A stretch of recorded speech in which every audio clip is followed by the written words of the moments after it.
Всем привет, друзья! Сегодня мы будем говорить о брендах, которые мы, к сожалению, произносим неправильно. И первое это, естественно, Nike.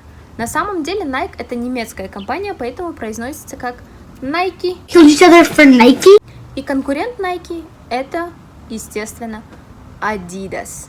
Не Adidas, а Adidas. $20 in a pair of Adidas. А если зимой вы носите уги, то знаете, что правильно будет не уги, а Uggs. They're Uggs. Вы любите туфли за 25 тысяч долларов, то, наверное, это будет тогда Jimmy Choo. Я хочу туфли Jimmy Choo. Если сумка, то самая дорогая. Скорее всего, не Hermes, не Hermes, а Hermes.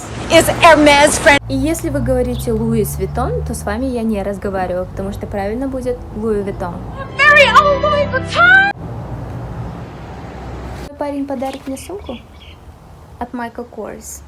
Не Мишель Корс, потому что создал его американец, поэтому Michael Kors. CPS, the Michael Kors. Где Қазақстанда BMW дейтін болса, шетелдерде оны BMW деп айтады. BMW certified. А если вы зашли в бьюти-манию и не можете сказать Yves Saint Laurent или Yves Saint Laurent, как это произносится, то произносите Yves Saint Laurent. Yves Saint Laurent. Ненавижу людей, которые говорят Porsche.